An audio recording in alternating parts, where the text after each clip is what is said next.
what's a compelling bait for the fish. On the screen, there's a pitch deck I sent to Noah. Today, you're going to learn how to get anyone's attention, Most decisions in life don't matter. how to write and convert a cold email.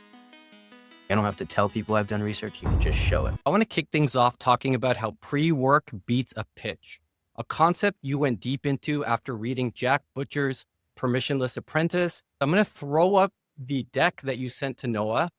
You can talk through how you got on his radar and how you structured the deck.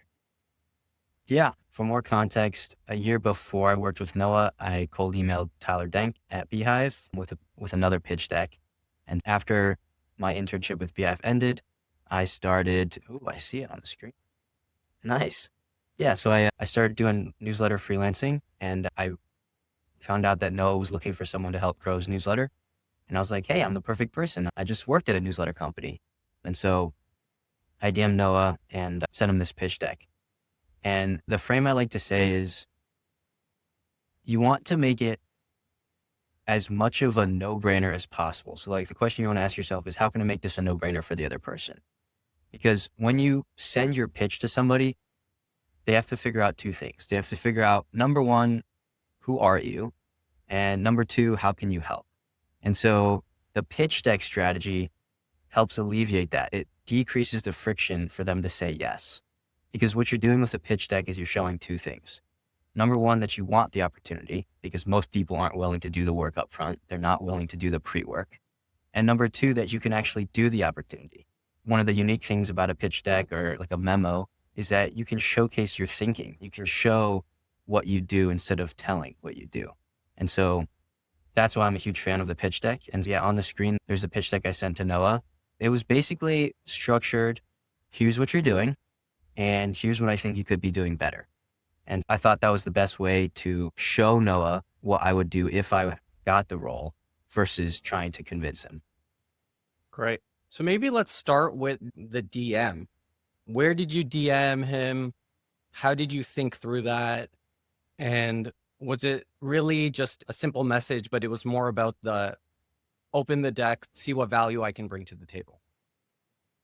Yeah. So in the book, I wrote a book called You Can Just Do Things. And I talk about one of the concepts, which is attack space. So a lot of times when people try and reach out to people who have a lot of followers or a lot of influence or a lot of power, they go the traditional route. They send a cold email or they send a cold DM. But when you do that, you're drowning in the noise. There's everyone else is trying to reach them. There's hundreds of people. And what you want to do is you want to find areas that aren't as reached out at. So let's say someone has a huge Instagram following. Can you find them on Twitter and DM them? Can you find them on TikTok? Can you find their personal email? Whatever it takes to go where other people aren't. And chances are you'll have a higher likelihood that people respond. The second way, and this is the route that I use, is reach out to the guy's guy. A lot of people try and reach out to the person they want to reach out to, but no one thinks about reaching out to the research assistant or the chief of staff or the second in command.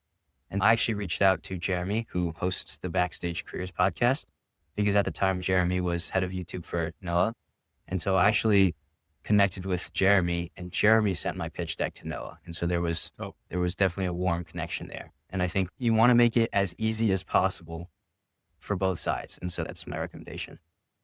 Yeah, you were saying there's kind of two parts, right? Does the person want the job, and can the person do the job?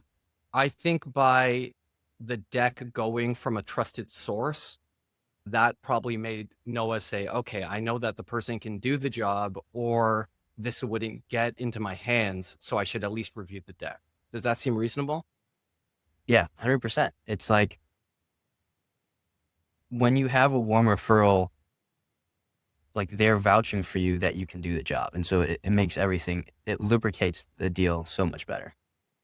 Great. And speaking of this deck, I guess two things. Is there a slide that you're particularly proud of? And then are there any that got implemented that went either better or worse than expected? I think the biggest thing that we implemented was the video podcast to written content. Know you're going to record a video podcast, and then we're going to turn that into a bunch of content across all the other different platforms. And so Noah would record a podcast on a topic. We'd clip that and that would turn into shorts. We'd turn that into a Twitter thread. We turn that into Instagram and LinkedIn carousels. And so that way it reduced the amount of time that Noah had to take creating content and made it a lot easier for him, a lot more sustainable.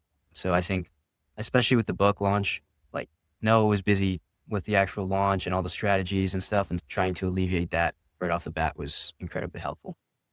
And how are you thinking about these ideas in the first place? Are you just looking at what other successful people who are similar are doing and then try to piggyback those best practices and then implement them and show someone like Noah where there may be gaps? Or how are you thinking about the value that you can bring to the table? Yeah, no, it's 100% a lot of research. It's looking at what are other similar entrepreneurs or creators doing, and how can we implement that for Noah in the way that's the best risk adjusted return. So it's like, how can we get the most for the least amount of Noah's input? And so, yeah, it's like, what is all these other people doing? How can we implement it for Noah without adding additional things onto his plate? So what I'm going to do is I'm actually going to throw up the email that you sent Tyler from Beehive, because I think it's really well done. But I'd love to understand, if you were to write it now, what would you keep in there? And is there anything that you would adjust? So yeah, this email I wrote to Tyler when I was a sophomore, so 16. Right off the bat, like I wouldn't change anything about the subject line. I think like most people open emails that compliment them. And so just saying big fan of Beehive, immediately the chances that Tyler would open that email increased. Yeah, I like the first line, like, hey Tyler, I love your product. Beehive has helped me grow my newsletter to 4,000 readers. It immediately shows that I've been a user of their platform. I really admire the way you and your team are constantly building and releasing new features. I would probably make that more specific now. Like, what specifically do I admire about how they build and release new features? Reaching out because I'd like to join the Beehive team. Yeah, I like that second sentence. I think it's cut to the chase. Like, you don't need to add any fluff. Like, why are you reaching out? So you complimented him. He opened the email. He knows you're a user. Why are you reaching out to him? Oh, because you'd like to be an intern. And then here are 3 reasons why you should hire me. Yeah, I like it. I'd say the 3 reasons. I like the I've grown my personal brand. I think that's good. I like the referral, like Abi connected me. And then I would say, instead of Beehive is my top choice, because I've researched countless interviews, that's a selfish line. It would be like, and I've already done the work, or like I've already put together a pitch deck below on 3 ways I could help you. So like, it further shows that I've done more research. Like, I don't have to tell people I've done research. You can just show it with pitch deck. As you see it every time. Yeah, so I think what I liked about it is the 3 reasons why, right? So the first one, you're saying, I've done the work and it's worked for me in the past. The second one is social proof, right? Who are people connected with that can vouch for you? And you can do that in a variety of ways, right? You can see who people are following on different social media and see if there's mutual connection. And then for the third one, again, I think showing you've done the work would be the way to do that, especially if you don't have the first 2. If you don't have the social proof and you haven't done it before, then you have to just show, okay, here's the specific work that I'm doing for you. Not everyone has grown a following to 50K yet. People like to read it like it's a text message, I think. Yeah, I think the formatting was great. Like, I wouldn't, if there's a block of paragraph, like chances are someone's going to skim over that. You could probably like bold or highlight things so it's easier for Tyler to skim. But I think if we're trying to create rule of thumbs, because I like alliteration, like you want credibility, connection, and a conceptualization of what would you do? So I think those 3 C's would make a great email. Awesome. I have a fun exercise I thought we could actually brainstorm together in real time on. The challenge I keep hearing from people is, I have a startup idea, but I don't know how to find a technical co-founder. No one will work with me. I can't find an engineer. So if your goal was to find a technical co-founder, how would you think through that? And what steps would you take to secure a co-founder? Step 1, like the first thing that came to mind is, most people who are looking for a technical co-founder aren't worthy of having a technical co-founder. They're like, I want someone to build me the product that I'm thinking of. But it's like, you don't bring anything to the table except for the idea, which is inherently not a isn't lot. super valuable. Yeah. Yeah. And so if you want an A player technical co-founder to work with you, you have to be an A player at some other skill. So maybe it's the distribution or the marketing, or maybe you're great at sales, or maybe you're great at pitching, so you can help with raising money. So that'd be step one, is like, if you want to date a 10 out of 10 person, like you have to be a 10 out of 10 person. And then step two, I'd say the analogy I like to use is you're fishing. So number one, like, what fish are you looking for? So I think it's good, like, you want a technical co-founder, but can you be more specific? What do they need to be great at? Like, what about their personality? Do you need to work well with them, or you just want someone who's technical? Be more specific. Step two, I'd say, okay, now that you know what fish you're looking for, well, where do the fish hang out? And so maybe you get on the YC platform and you can just filter through people. Maybe you go to the CS class, you just sit in and you talk to people. Maybe you can join like a Code Academy class and just learn with people. Go where the fish are at. And then step three, I'd be like, okay, what's a compelling bait for the fish? And if you bring nothing to the table, you're going to have to give up a lot. Or if you bring something to the table, then you can work something out, whatever aligns with what the fish is looking for. Yeah, I think that's well said. I was thinking about this last night, and I was like, okay, if I had to solve this problem, like, what would I do? And the first thing I thought is, okay, I have an idea, right? Can I find someone technical who has built this idea or something similar on open source? So I know that they're passionate about it, right? So now I found someone that is passionate about it, and maybe they don't have a ton of traction. Okay, maybe I can show them that I can get them traction without them even knowing it. Maybe I can drive people to download their app or to comment on them, or just provide value without them even knowing I'm doing it, right? So prove it. And now that I've proven it, now I reach out to them and saying, hey, I'm working on this idea. You obviously care about this idea. You weren't able to get it to go where you wanted it to go. I've proven that I can at least incrementally improve it. Why don't we meet up and see if we're a good fit to chat about this space? Because I have some ideas there as well. And that's so different than just being like, I need to go to more networking events. Because now and that wouldn't take that long. That's probably like a week of work, a couple of weeks of work to figure out how to do that. But now you've proven yourself valuable to that person, not just general, but specific to something that they care about. Yeah, that just sparked another idea, which is, let's say you're not technical and maybe you're not even that great at distribution, but can you get 100 people to like prepay for the app or the idea, or sign up for a waiting list? So you come with momentum, you come with material that you can leverage. I'm going to throw some people on the screen, 4 legends and 4 kind of creators. And I'd love to understand what's the first thing that comes to mind for each person, and if there's any lessons that stick out or things that you've reverse engineered from them. I love it. Yeah. Okay. First person that I looked at was Ryan Holiday. I've been deeply inspired by Ryan. I think the first thing that came to mind is that there's a line he says in one of his articles. He says, every page has a prologue titled preparation. And that was instrumental when I was writing my book, because when I faced writer's block, or I didn't know what I was trying to say, I knew that was because I didn't do enough research and thinking ahead of time. And so when you have the material, it makes the writing process so much easier, because you're not necessarily writing, you're just reorganizing the puzzle pieces together.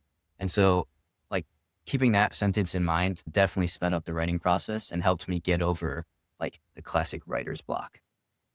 The next one I saw is Alex Hormozi. The framework that I write about in the book is what Alex calls ignorance debt.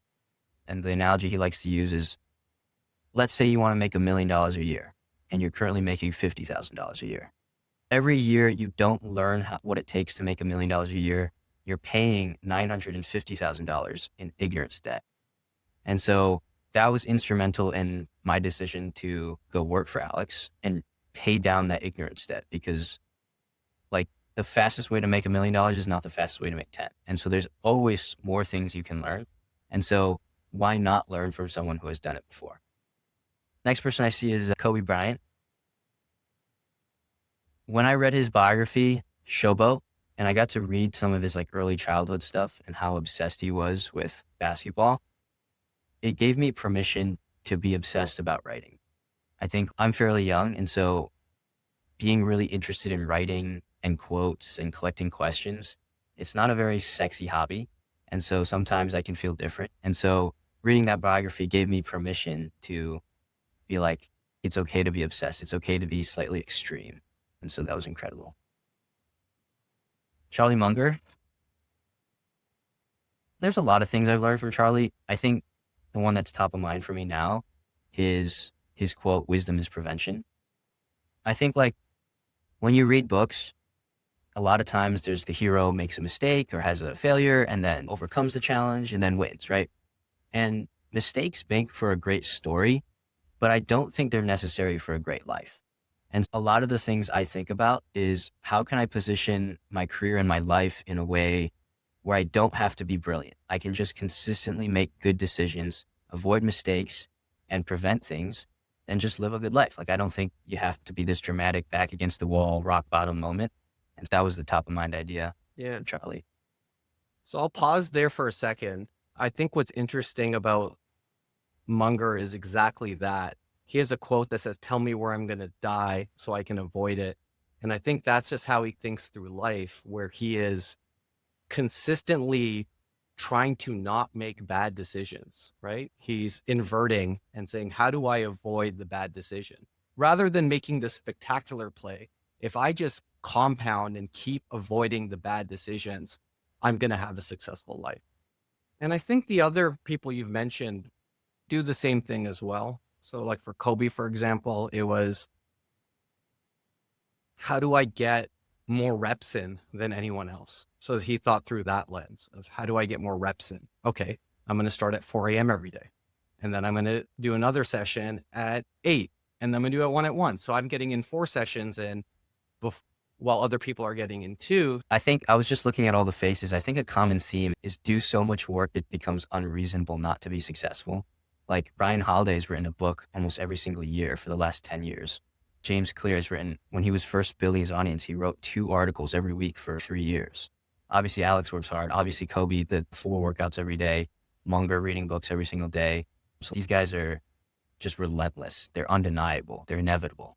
But yeah, going down the list, I'd say from Jeff Bezos, I think there's 2. I'd say one of the top ideas is the regret minimization framework, which is when I'm 80 years old and on my deathbed, what will I regret the most? And optimizing your life for that angle has been incredibly helpful.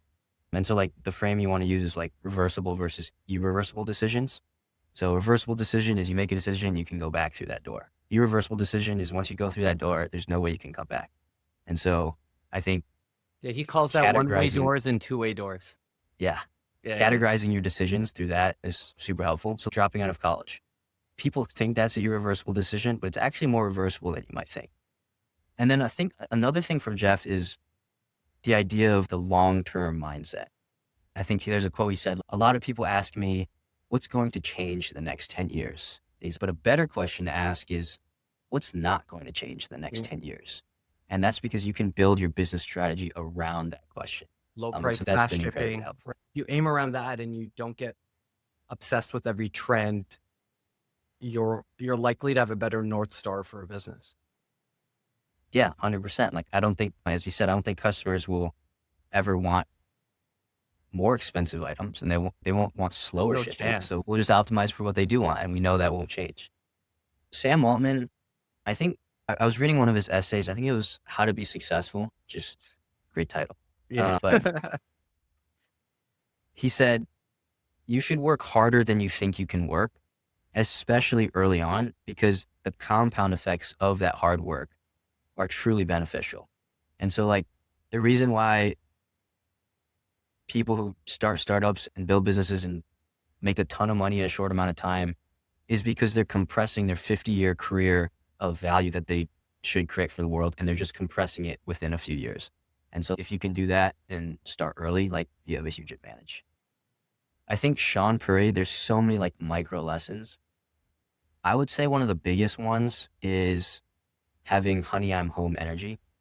And so Shaan talked about this once in the podcast, which is when you walk through each door, ask yourself, how do I want to show up for the people in this room? And when a husband or wife gets home from their workday and they go through the door and they're just like, honey, I'm home. And they're intentionally loud and energetic.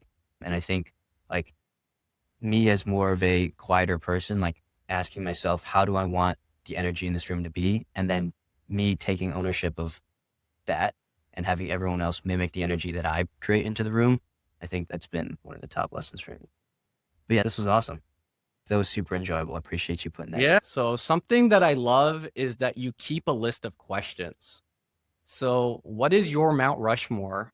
Your 4 favorite questions that you ask yourself often and why? Man, these are good questions. Number one is, what do I want? I think more people should create a habit of asking themselves, what do I want? And I think it can change for each season of your life. But like fundamentally, you can't get what you don't know what you want. If you don't know what you want, how do you get it? And so that's the number one question. Number two would be, how do I increase the likelihood that I get what I want? And so when you run that question through your like decisions, it actually makes life pretty simple. Just working out, increase or decrease the likelihood that I get what I want. Let's say what I want is to be fit and live long, right? And it's, does working out increase or decrease the likelihood that I get what I want? Probably increases it. So does getting 8 hours or more of sleep increase or decrease the likelihood I get what I want? It's like probably increases. So you just go through every single thing in your life. So that's super unifying. I think number 3 is, who is living the life that I want and how can I get close to them and learn from them? So it's like, once you know what you want and you ask yourself, how do I increase or decrease the likelihood that I get what I want? And then number 3 is, who's currently living or having what I want? And how can I avoid mistakes by learning from them? And that doesn't have to mean you have this formal mentor apprentice like relationship. It's like, can you read their book, or you listen to their podcasts, or you read their tweets? Can you like consume more of their thoughts to absorb that from them? Number 4, I would say number 4 is like, how can I achieve my 3-year goal in the next 3 months? And that's just like, how do I make it faster? How do I speed up the process? Like, why does it have to take 3 years for me to hit my 3-year goal? What would it take for me to achieve it in 3 months? And it just illuminates a lot. Like I fundamentally believe most decisions in life don't matter, and a few decisions matter a lot. And so when you ask yourself that question, it helps you get rid of all the fluff and actually dial in what matters. Yeah, I think Elon says like, how do you do your 10-year goal in 6 months? And I did that exercise recently and it makes you uncomfortable, but it's good, right? You're like, oh, okay, like I shouldn't be doing that. I should be outsourcing that because I only have 3 months or 6 months. It really laser focuses on what are the core values and high leverage items that you specifically need to do. Awesome, dude. Thank you so much for your time today. I really appreciate it. Where can everyone find you? Yeah, you can find me at Yang Inspires on pretty much every social platform, or my newsletter, which is janginspires.beehive.com. Awesome. Thank you, man. Thanks for having me on.